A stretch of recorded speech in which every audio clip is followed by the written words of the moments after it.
et bienvenue dans cette nouvelle vidéo, j'espère que vous allez bien. Aujourd'hui, comme le nom de la vidéo l'indique, vous vous doutez déjà de ce qui va arriver, mais on va parler de ma pile à lire pour le Pumpkin Autumn Challenge. Le Pumpkin Autumn Challenge est un défi organisé chaque année depuis maintenant 8 ans par Gimoz et il se déroule du 1er septembre au 30 novembre. A la base, le défi était littéraire, mais depuis Gimoz a ouvert la participation à tout ce qui est film, séries, animés, podcasts, jeux vidéo, jeux de rôle et également jeux de société. Si jamais vous avez envie de faire vous aussi le Pumpkin Autumn Challenge et que vous ne savez pas trop de quoi il en retourne, je vous laisserai en barre de description sous la vidéo les informations nécessaires pour comprendre un petit peu mieux le challenge, notamment en vous laissant le lien vers la vidéo de Gimoz. De plus, vous aurez également le lien vers l'article qu'elle a fait sur son propre blog, puisqu'il a pas mal d'informations, et le lien vers le Discord du challenge, puisque c'est officiel cette année, il y a un Discord pour le challenge. Vous aurez également en barre de description mon propre article pile à lire, mais également le lien vers mon profil Livre Addict, notamment la liste ma pile à lire du Pumpkin Autumn Challenge. Cette année pour le challenge, j'ai choisi un petit peu de mélanger ce qu'il y avait à portée de main. Ma pile à lire qui contient 23-25 titres à ce jour, mais pas que. Effectivement, j'ai jamais pensé à mettre dans ma pile à lire tout ce qui était audio-livre ou encore e-book. Et pourtant, j'en ai eu pas mal avec les différents confinements, déconfinements qu'il y a eu il y a de cela 4 ans maintenant, et je n'ai jamais pensé à les renseigner, à les mettre dans ma pile à lire. Par conséquent, ils sont beaucoup nombreux à dormir et à attendre que je les sorte un de ces 4 pour les lire. En plus de mettre des livres papier, des livres audio et de l'e-book également, je me suis dit que ça serait pas mal aussi de mélanger les livres qui sont en ma possession, de livres que j'aimerais emprunter à la bibliothèque, et en mélangeant les livres qui sont en ma possession et ceux que j'aimerais emprunter ou que j'ai empruntés, on arrive à une petite pile à lire de 35 livres à vous présenter. Et je me suis dit que c'est pas plus mal parce que les années précédentes, j'essayais de trouver un titre par catégorie, histoire de ne pas m'éparpiller. Cette année, j'ai envie de faire l'inverse, j'ai envie de me laisser du choix pour pouvoir piocher selon ce que je vais trouver à la bibliothèque ou non. Donc voilà, je suis assez contente de la pile à lire parce que je trouve qu'elle respire bien les différents menus concoctés par Gimoz. Pour présenter cette pile à lire, comme vous pourrez le constater, j'ai toujours le bras en écharpe et je ne peux pas m'amuser à jongler avec les livres. Donc je les ai de ce côté-ci. De l'autre côté, j'ai ma pile à lire sur Livre Addict pour me donner les menus, les catégories, mais également les résumés quand c'est nécessaire. Je vais tenter de pitcher les résumés plutôt que de les lire, mais bon, peut-être que je m'avance un peu trop, peut-être que finalement la tentation va être plus forte, donc pardon d'avance si voilà, je regarde à gauche, à droite, un peu partout, que je lis ce qu'il y a sur mon ordinateur. Je fais au mieux. Et on va commencer avec le tout premier menu, Automne frissonnant. La première catégorie pour Automne frissonnant s'intitule L'esprit et le corps en un instant séparés se retrouvent et s'épousent pour l'éternité. Les mots-clés sont Halloween, fantôme, possession, exorcisme, insecte et comédie. Pour cette catégorie, j'ai 2 titres à vous présenter. Le roman s'intitule Du thé pour les fantômes de Chris Vuklicevic. Pour la petite histoire, on est sur 2 sœurs qui ne se sont pas parlé depuis pratiquement 30 ans et qui se retrouvent à la mort de leur mère à devoir travailler ensemble pour retrouver le fantôme de leur mère, pour voilà, revoir un petit peu le passé, essayer de faire le deuil de toute cette histoire, de découvrir et de percer certains secrets familiaux. Donc je me suis dit, vu qu'il y a dans le titre fantôme, il sera parfait pour cette catégorie. Et pour la petite précision, ce roman est publié aux éditions de Noël. Autre petite trouvaille pour cette première catégorie, il s'agit des Royaumes muets de Séverine Gauthier et de Jérémy Almanza. On est ici sur une bande dessinée où apparemment, après la visite inattendue de deux squelettes collecteurs de derniers soupirs, Perséphone et son voisin Victor, récemment décédé, sont entraînés dans une course effrénée contre le temps à travers les royaumes muets sur lesquels règne la mort elle-même. Pour ce qui est de cette BD, j'avais très envie de la lire déjà l'année passée, mais j'avais pas pu l'emprunter, j'avais pas réussi à la choper ou à la réserver. Du coup, chose faite avec cette année. Deuxième catégorie pour cet automne frissonnant, nous sommes sur Fenêtre cassée, porte ouverte. Horreur, huis clos, piège, peur, suspense, thriller et créature. Pour cette catégorie, je me suis tournée vers le policier, le polar, le cozy mystery. Voici un tome des aventures d'Arsène Lupin. Arsène Lupin contre Herlock Sholmes de Maurice Leblanc aux éditions Le Livre de Poche. Arsène Lupin, c'est un cambrioleur, c'est un voleur, un gentleman cambrioleur. Et ici, il se retrouve aux prises avec un certain Herlock Sholmes qui est une parodie de Sherlock Holmes. Et les deux hommes vont s'affronter dans toute une série d'énigmes, de cambriolage, de vols, tout aussi audacieux les uns que les autres. Bref, on va être sur le policier avec une petite pointe quand même de comédie. Je sais donc d'ores et déjà que je vais passer un très bon moment avec ce récit. Autre titre qui me fait énormément envie parce que je l'ai découvert au pif en regardant d'autres piles à lire, d'autres lecteurs, lectrices pour ce challenge. Il s'agit de La Maison aux 36 clés de Nadine Derbentoli et d'Antonin Faure. C'est à la base publié aux éditions Magnard, mais il existe une version en livre de poche. On est sur des enfants qui accompagnent leur mère qui a hérité d'un grand-oncle ou grand-père, je ne sais plus exactement, mais elle a hérité d'une maison.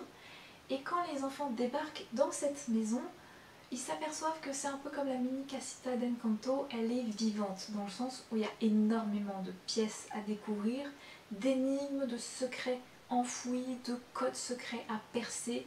Bref, on est sur toute une intrigue autour du polar, du policier, de l'enquête, de l'énigme en tout genre. Donc, ma foi, il est bien noté, il y a d'excellents retours dessus. Je ne connaissais absolument pas ce titre et je serais absolument ravie de pouvoir le découvrir.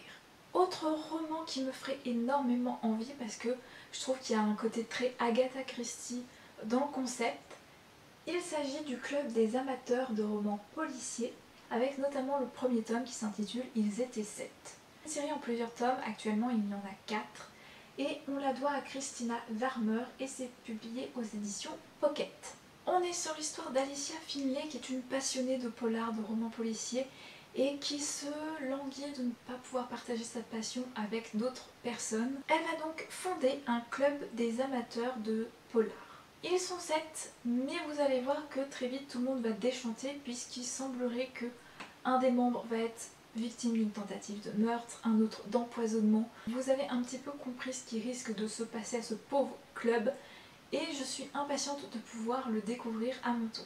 Toujours dans cette même catégorie, j'ai décidé de terminer la saga Blackwater de Michael McDowell aux éditions Monsieur Toussaint l'ouverture. Je vais notamment lire le tome 5 La Fortune et le tome 6 intitulé La Pluie. Et pour le coup, la saga Blackwater est une saga familiale où on suit la famille Kasky dans les années 1920 à 1950-60 parce qu'il me semble qu'on parlait de la Seconde Guerre mondiale dans un tome. Donc bref, on suit la famille sur plusieurs générations et au-delà du tranche de vie, il y a toute une histoire d'horreur, de fantastique, de quelque chose d'un petit peu poisseux et pesant puisqu'il y a des créatures fantastiques qui rôdent dans l'eau. En conclusion, entre les histoires de famille, les histoires qui relient la grande histoire, plus ces affaires un petit peu gothiques, horrifiques, je pense que ces deux derniers tomes seront parfaits pour la catégorie. On enchaîne avec la catégorie suivante qui s'intitule Le crâne qui parle. Et là, c'est gardien, cimetière, squelette, zombie, médiéval, sorcière et alchimie. Quand j'ai vu alchimie, automatiquement j'ai pensé à herbes, plantes, mixtures, potions. J'ai également pensé à poison. Et tout ça m'a petit à petit amené au mot-clé apothicaire. Et donc, voici 2 tomes des carnets de l'apothicaire d'Itsuki Nanao et de Neko Kurage aux éditions Kiun. On a donc le tome 8 et 9, donc je vais continuer la saga. Et pour la petite histoire, on suit Mao Mao qui est une jeune fille qui va être élevée par un apothicaire, puis elle va être kidnappée et relâchée en plein cœur de la cour impériale. Et de là, elle qui pensait faire profil bas pour essayer un peu de démêler ce qui lui est arrivé, malheureusement elle va se faire repérer par un haut fonctionnaire du nom de Jinchi, puisqu'elle a certaines compétences qui lui permettraient de résoudre des enquêtes, d'empêcher des meurtres, voire même de les résoudre dans certains cas. Bref, ses connaissances en matière d'apothicaire sont très prisées. J'aime énormément cette série de mangas, j'adore l'héroïne, j'adore Jinchi, j'adore l'alchimie entre les deux, j'adore les différents rebondissements, les différentes histoires inventées et mises en page ici par ce duo.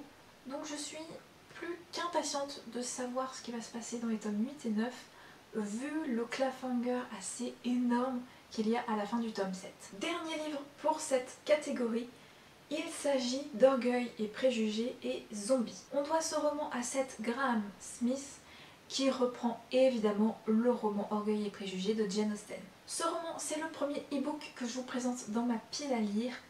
Pareil, d'histoire de confinement, déconfinement, vous vous souvenez, il date d'il y a 4 ans et je n'ai jamais eu l'occasion de le lire, pourtant j'adore Orgueil et Préjugés.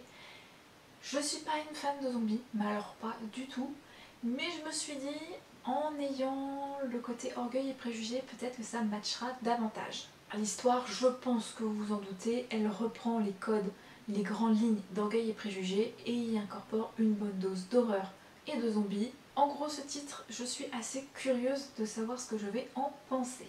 Dernière catégorie de cet automne frissonnant, des pancakes pour 11.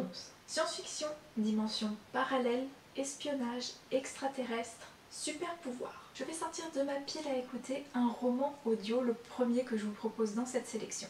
Il s'agit de la trilogie du Code, le premier tome qui s'intitule Le vaisseau monde humilité de R.R. Heywood, qui est une exclue audible. On a affaire à un space opéra où on a d'un côté un personnage principal qui s'appelle Sam, qui est un agent de sécurité, et de l'autre côté Yasmine, une voleuse. Les deux ne se connaissent pas, pour autant Yasmine va voler un code secret qui va manifestement déclencher toute une série d'événements, de choses qui vont contraindre les deux à se rencontrer et à devoir collaborer et surtout à devoir chercher des solutions pour survivre. Ils sont poursuivis par un détective, il y a des affaires de complot, de meurtre, de corruption, de politique. Donc ma foi, on est sur du space opéra, la science-fiction, et en même temps quelque chose de très relevé, très adulte, très mature et de très absurde, humoristique. Ma foi, je ne sais pas trop ce qu'il en est globalement parce que les retours sont plutôt mitigés, enthousiastes mais mitigés.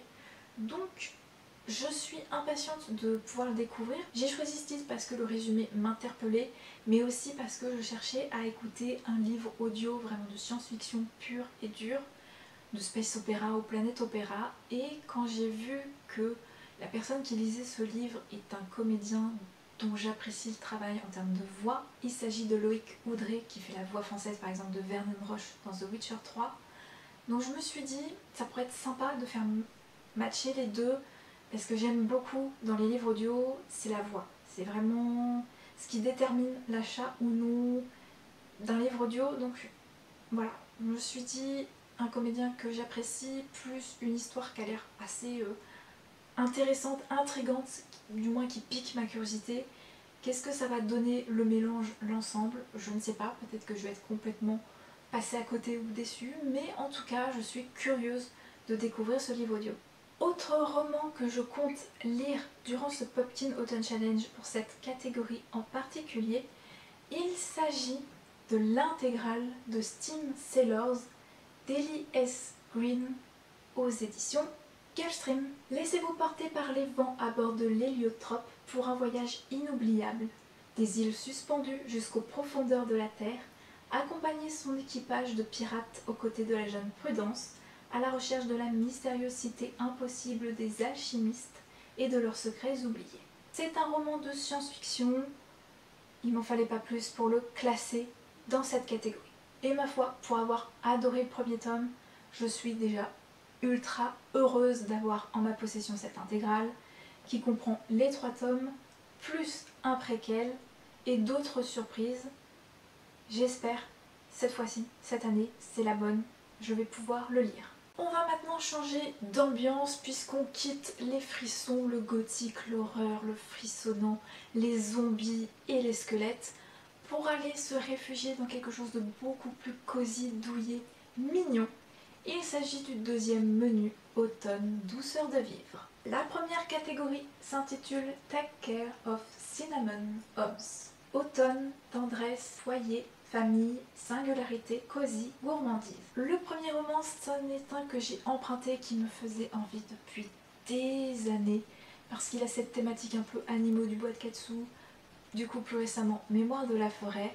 Il s'agit du vent dans les saules de Kenneth Grahame aux éditions Phébus. On est sur de la fantaisie animalière. On a 4 animaux qu'on suit, 4 aventuriers plus ou moins pantouflards du monde animal à vivre l'aventure quotidienne de la vie. Il y a 2 amis Rai Taupe, le sage et bourru blaireau et l'entêté vaniteux et totalement irresponsable crapaud. Et on est sur quelque chose de très cosy, cocooning, puisqu'on suit les animaux au fil des saisons.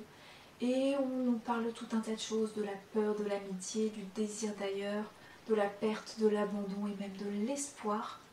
Donc je pense que je suis complètement dans la thématique. Autre roman qui me fait de l'œil en plus de sa sublime couverture qui est parfaite pour l'automne, il s'agit du 2e tome d'Émilie qui se nomme L'Ascension d'Émilie de Lucy Maud Montgomery aux éditions Monsieur Toussaint L'Ouverture. La petite histoire d'Emily Bird Star, c'est qu'elle est devenue orpheline, qu'elle a été recueillie par des membres de sa famille à New Moon. Emily a un rêve, celui de devenir écrivain, poétesse.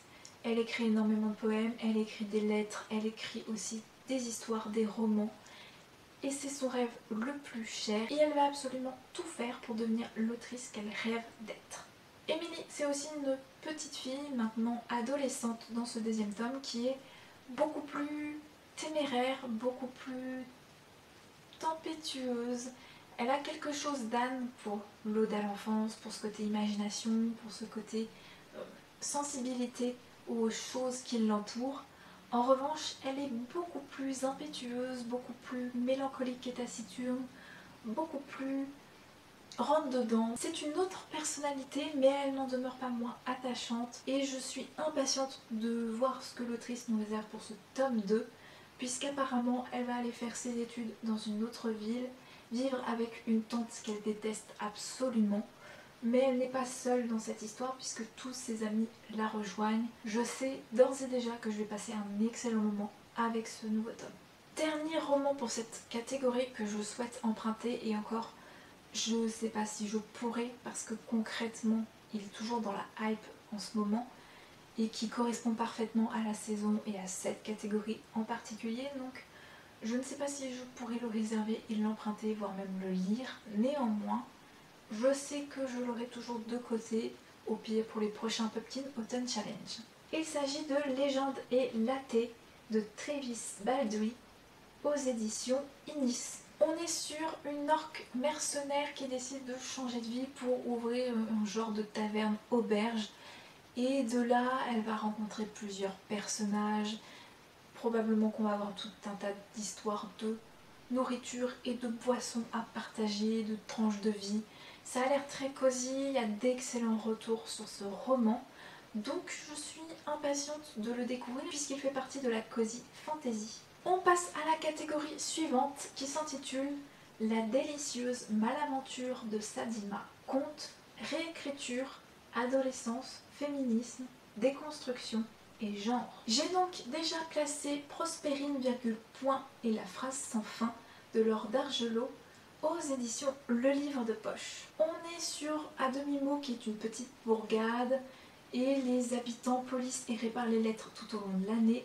Ce n'est pas le cas de Prospérine puisqu'elle s'attache plutôt à ses trompettes à pétales et ce quotidien va être bouleversé le jour où elle va découvrir qu'il y a un corps à l'intérieur de sa boutique et accompagné d'Honoré, un citadin exécrable, et de son frère champion de plongée littéraire, Prospérine va devoir fouiller parmi tous les secrets les plus enfouis de la capitale pour sauver Demi-Mot, sa ville natale. Donc on est sur une espèce de petit cozy mystery. Par conséquent, j'ai placé ce titre dans cette catégorie parce que j'avais l'impression que Prospérine avait un caractère bien affirmé, bien à elle, dans le sens où tout le monde à Demi-Mot s'occupe des mots, des lettres, sauf elle qui préfère les plantes. Donc je me suis dit déjà qu'il y avait un côté un peu rebelle, Mérida. Je ne fais pas comme les autres parce que j'ai envie de suivre cette voie-là en particulier. Donc j'avais l'impression que le côté un peu rebelle me parlait pour personnage féminin plutôt fort. De ce que j'ai compris, elle est intéressante à suivre comme héroïne, donc j'ai plutôt hâte. J'avais également pour cette catégorie une bande dessinée, La Marche Brume. Le premier tome s'intitule Le Souffle des Choses. Il est écrit et illustré par Stéphane Fert aux éditions d'Argo. Manifestement, de ce que j'ai compris en lisant les avis et le résumé, on a toute une histoire qui tourne autour du conte écologique avec un personnage principal plutôt fort et féminin. Tout un jeu de déconstruction, construction, d'humour autour des stéréotypes liés à la sorcellerie et à la magie. Donc je trouvais qu'il était parfait pour le côté déconstruction, pour le côté féminisme, mais également pour le côté conte. La Marche Brume fait partie de ces bandes dessinées qui me font super envie et qui correspondent en termes de mood, en termes d'ambiance, de couleur aussi, à ce que j'imagine un peu comme tonalité pour cet automne. Donc ma foi, je suis impatiente de pouvoir l'emprunter et la découvrir.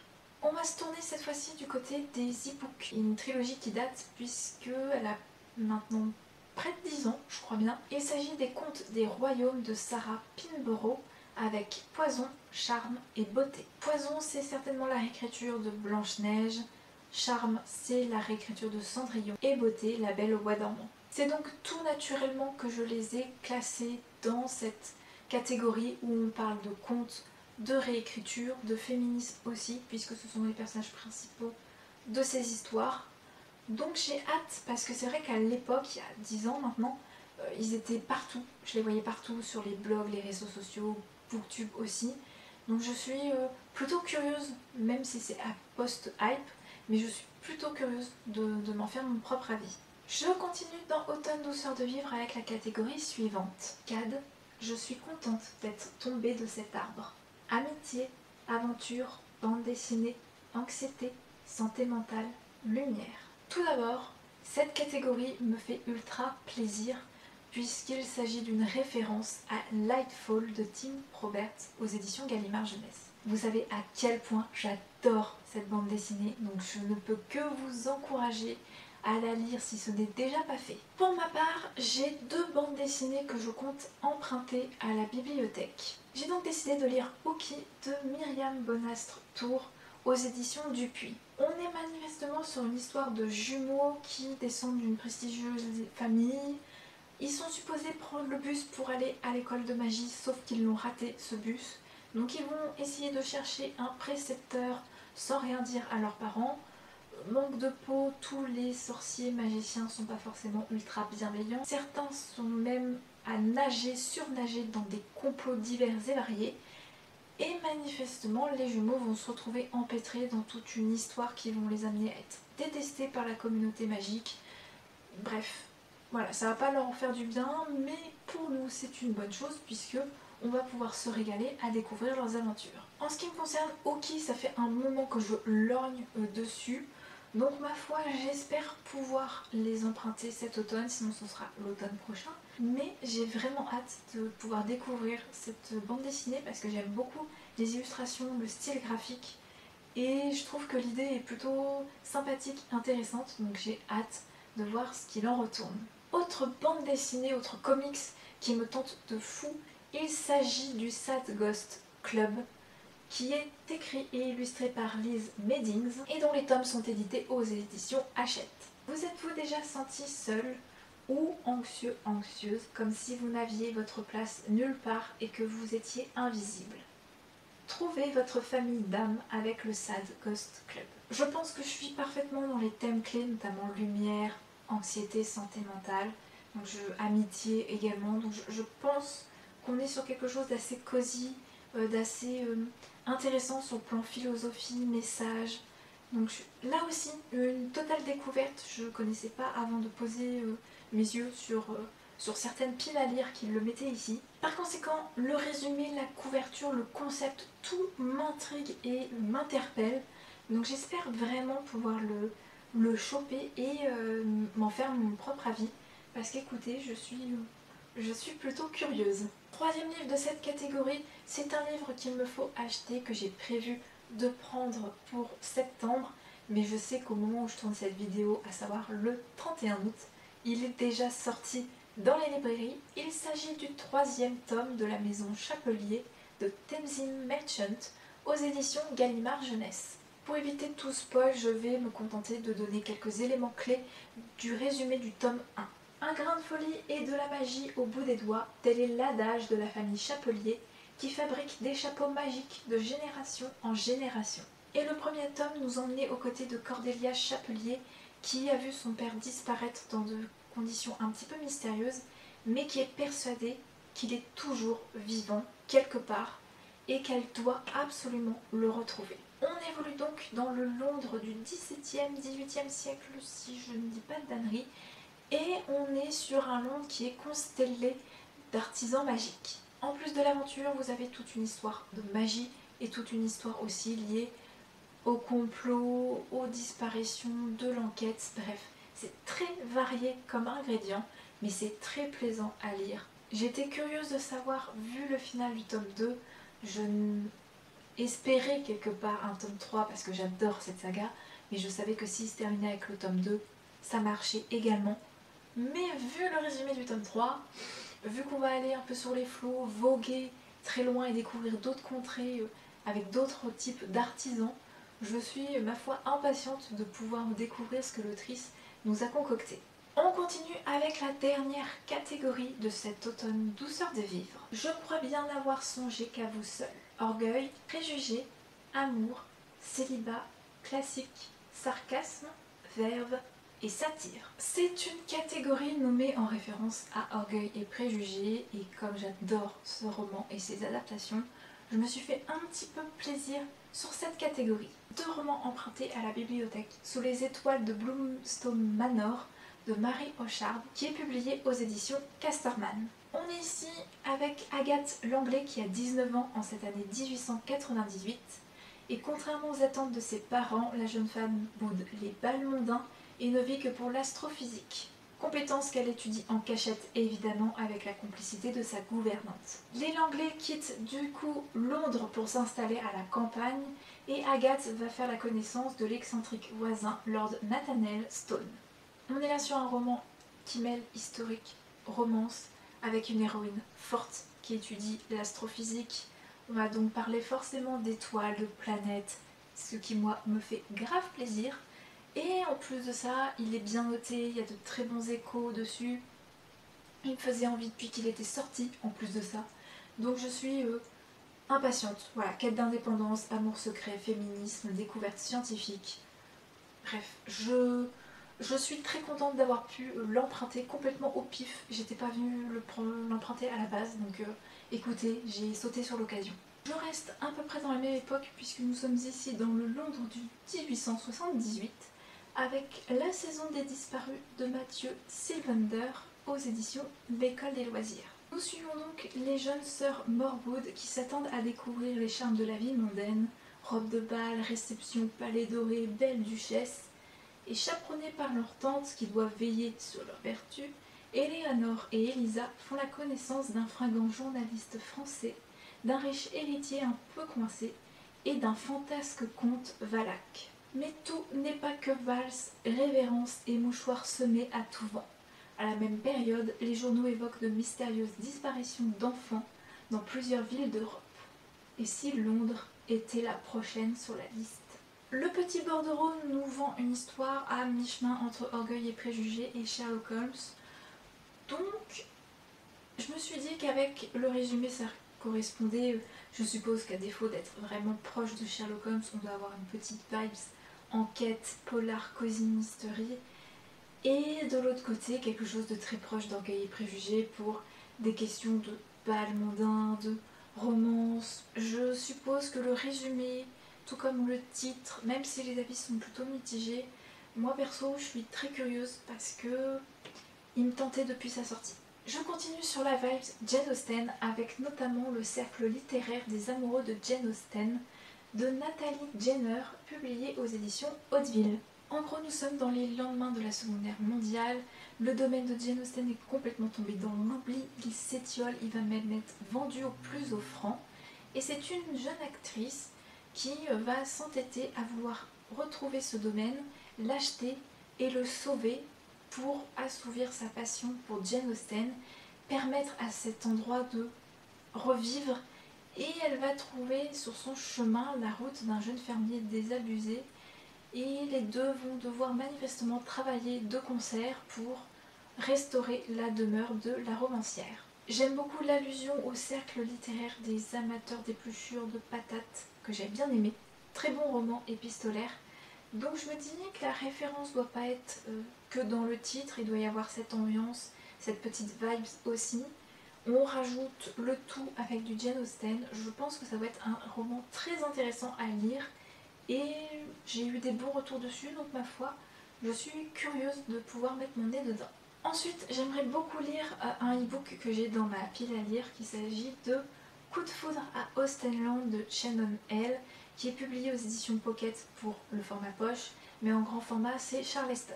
On est là sur une New-Yorkaise qui a une passion démesurée pour Monsieur Darcy, à tel point que sa vie romantique est totalement éclatée au sol, puisque rien ne sait surpasser ou égaler son idéal masculin.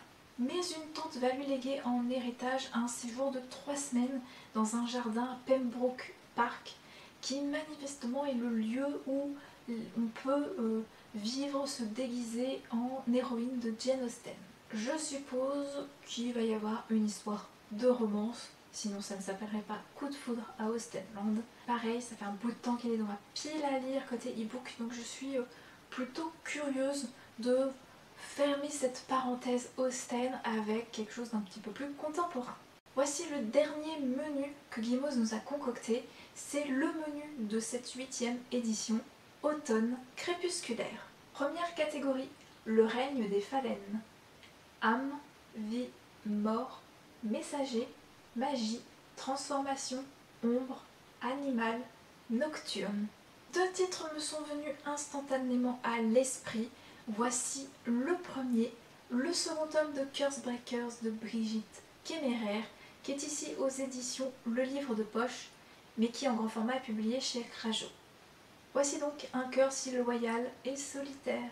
On reprend les aventures là où on les a laissées dans le premier tome.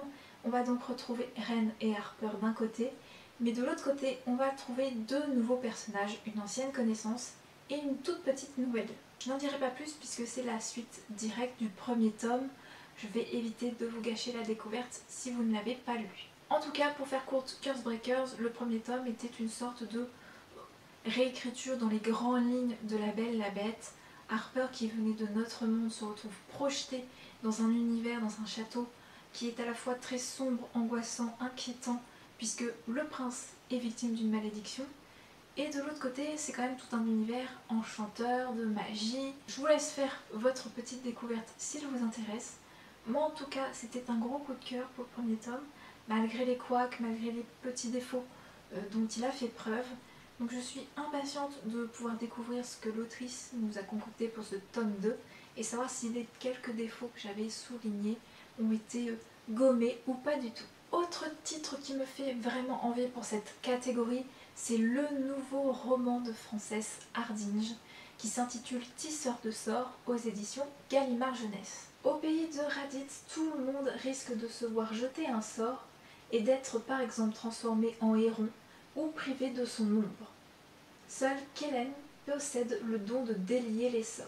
Ce pouvoir à double tranchant lui attire de sérieux ennuis quand un messager vient les trouver, sa meilleure amie et lui, pour lui confier une périlleuse mission au cœur des sauvages, une étrange forêt.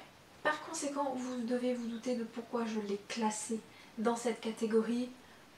On parle de transformation, d'animal, de nocturne, d'ombre. De plus, connaissant la plume et le travail de l'autrice, je sais que l'ambiance va être parfaite pour la saison automnale. Nouvelle catégorie, il s'agit de voyageuses contemplant une mer d'étoiles. Romantisme, poésie, lyrisme, mystère, rêve, cauchemar, émotion, vague à l'âme. Sachez que pour cette catégorie, je replace, et d'ailleurs c'est le seul livre que j'ai replacé de toute cette sélection, L'Ascension d'Émilie pour le côté poésie, lyrisme, romantisme, qui correspond parfaitement à l'ambiance du récit. Toutefois, j'ai un autre livre à mettre dans cette catégorie, le deuxième tome des 6 couronnes écarlates d'Elisabeth Lim aux éditions Rajo, et ce deuxième tome s'intitule La promesse du dragon. On suit les aventures de Shiori, qui était une princesse de Kiyata, un royaume fantasy où les légendes asiatiques prennent vie. Et cette petite princesse s'est retrouvée victime d'une malédiction dans le premier tome.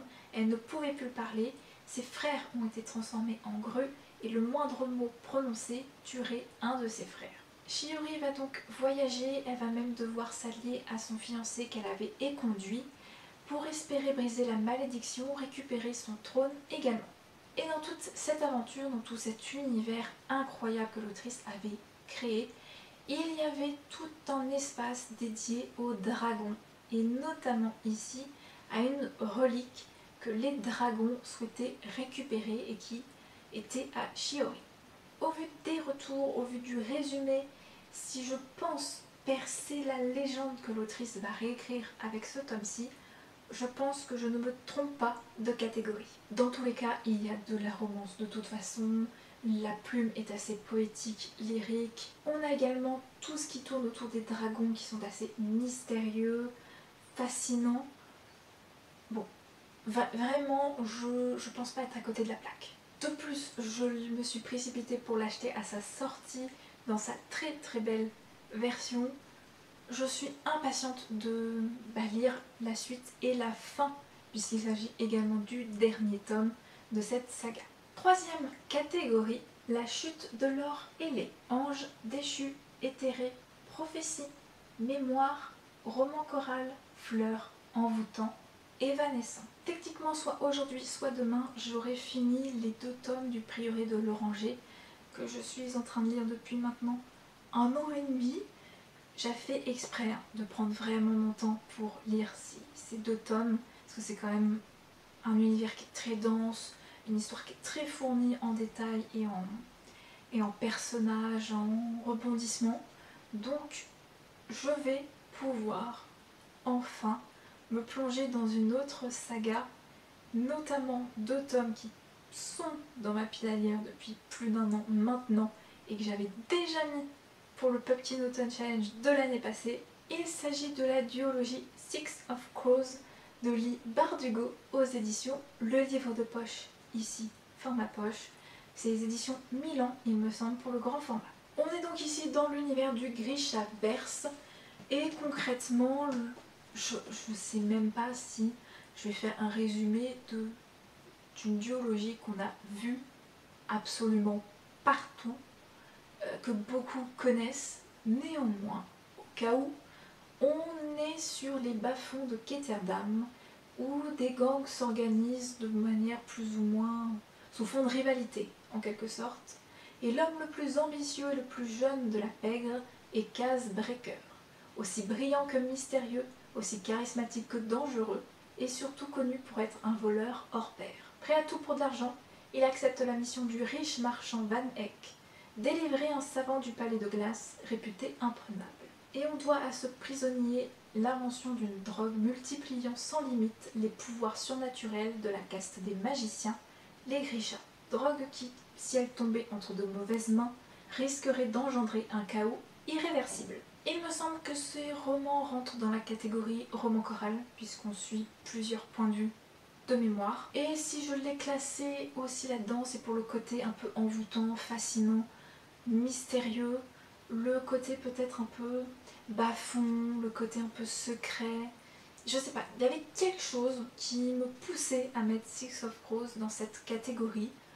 Ma foi, peut-être que je détourne un peu trop les mots-clés, que je tords un peu trop la catégorie pour pouvoir rentrer un peu au forceps ces deux tomes, mais je trouve quand même qu'ils ont quelque chose d'envoûtant et de fascinant qui est suffisant à mes yeux pour les classer dans cette catégorie.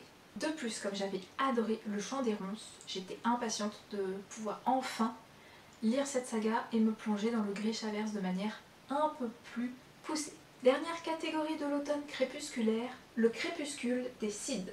Elfes, démons, crépuscule, mythologie, légende, petit peuple, fantaisie, nature. Premier livre que j'ai à vous présenter, Les Noces de la Renarde de Florian Soulas aux éditions Pocket et à la base en grand format chez Scrinéo. On a deux timelines qui s'affrontent, 1467 le Japon et 2016 Tokyo. On nous parle d'une kitsune qui vit avec ses sœurs dans une forêt peuplée de petits dieux. De l'autre côté, Mina a le pouvoir de voir et de côtoyer les yokai, qui sont des esprits et monstres du folklore japonais. Je n'irai pas plus loin, mais je pense qu'on est sur la légende, sur les petits peuples, créatures, esprits en tout genre.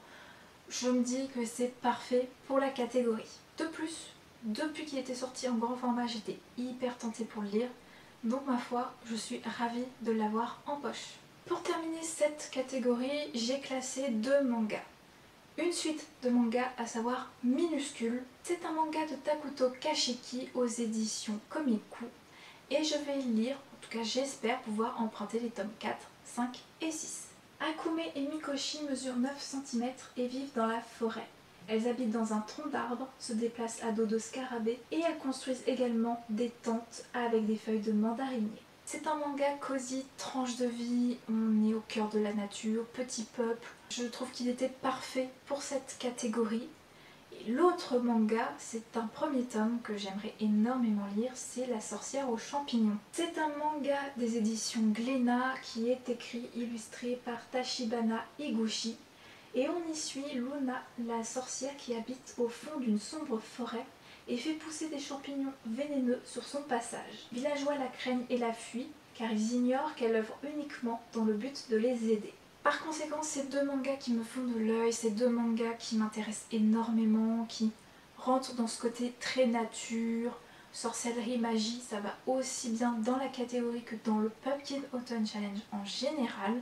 Donc ma foi, je suis impatiente de pouvoir poursuivre la série pour l'un et de découvrir cette nouvelle série pour l'autre. Voilà, vous avez l'intégralité des 35 titres qui vont m'accompagner durant ce Pumpkin Autumn Challenge.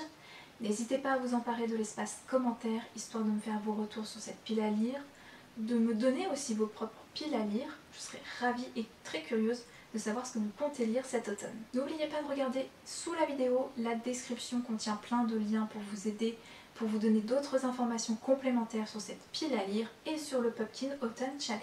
J'espère que vous avez passé un bon moment et fait de belles découvertes à travers cette pile à lire. Et d'ici la prochaine vidéo, portez-vous bien, restez curieux et créatifs. Bye!